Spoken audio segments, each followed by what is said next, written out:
Do you want your target audience to know how awesome your e-commerce products are? Here's a little secret. You want to get third parties involved in your marketing. You can say out there online how great your products are all day long. You can tell your story, you can talk about the materials you use to make your products, but when you say it, when your company says that online for your e-commerce products, it makes the red flag go off in your customers' minds. Because it's just, everybody's a cynic these days. I think that's the reality of the world that we live in. But if you get third parties to talk about your products, that is where you can really start to get some traction as an e-commerce company. So specifically for e-commerce, what does this look like? Well, at first, you're going to work with influencers and probably some affiliate marketers as well.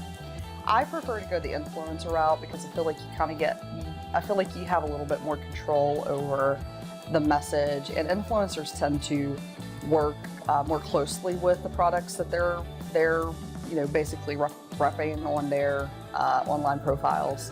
But there is a place for affiliate marketing as well.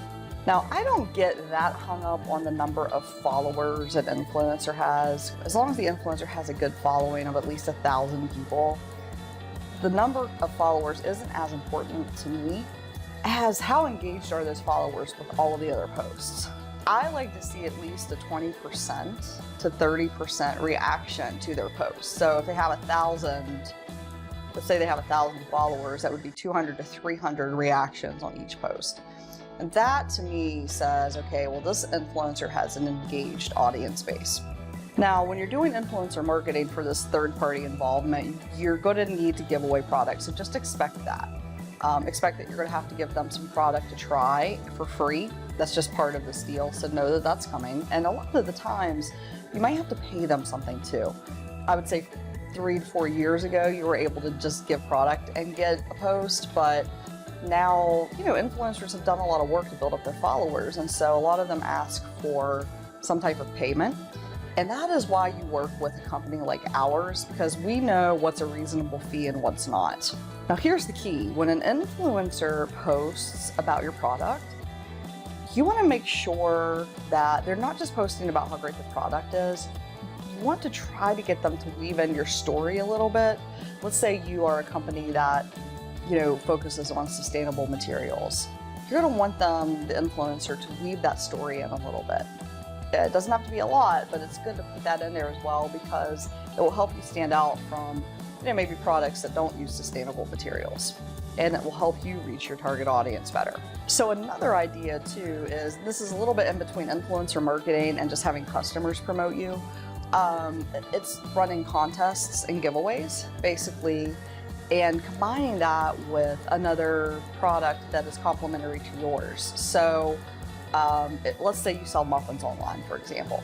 Working with a company that is an e-com that sells coffee makes a lot of sense, right? So doing kind of a joint giveaway would make a lot of sense. Maybe they get a pack of 4 muffins and a bag of coffee. Each of those e-coms that are giving away a product, they can kind of piggyback on each other's followers and get, build up their audience a little bit more. Now, as your brand grows into a respected e-commerce brand, you're going to want to also get third-party involvement by way of your customers giving you testimonials.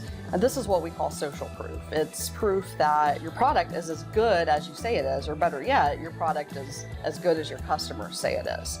So it's important to get those third-party testimonials from your customers, because like I said in the beginning of this video, when they say it, it's seen as, authentic and real. Before you get into third-party marketing, before you get into third-party involvement with influencers and with, really trying to drive customer reviews and user-generated content, there are a couple of critical elements of your business that have to be in place first. So first, you have to know your brand message and know your audience really well, because that will guide you in how you set up these campaigns, that will guide you in what influencers you work with. It will guide you in a lot of ways. So you've got to know those 2 elements, the message and the target audience. Second, you need to have a good foundation on social built already. So you don't have to have thousands or tens of thousands of followers, but you need to have a reasonable amount of followers. Let's just call it 500 for right now. And you also want to be consistently posting social media content, because if you start a third-party, involvement campaign and you're not consistently putting content out there in your social profiles, then when people go to the profiles, they're not going to really see anything. So you want to make sure you have that base built as well. And then finally, and this is more of a business strategy thing, but you've got to make sure your customer-facing processes are in place and that they're working at least at the good level, preferably great. So your sales process, which is primarily, your marketing message and then what people see when they get to your website, so your website experience, that has to be in a great place. Your products that you deliver, they need to be good. They need to be good before you go out and invest in this type of program. And then finally, the customer service has to be on point as well. So those, customer-facing processes that happen in all e-commerce businesses, they really need to be on point before you try to go out and do influencer marketing or any of these third-party involvement marketing ideas that we've put out here today. So thanks for watching this video about third-party involvement for e-com businesses. I hope you enjoyed it. If you have any questions, please reach out. Be happy to talk to you about any of this. Maybe you've tried it before and you didn't have success, or maybe you've tried it and it worked really well. You want to see you want to get some ideas to make it work even better. Reach out, happy to discuss. Thanks a lot.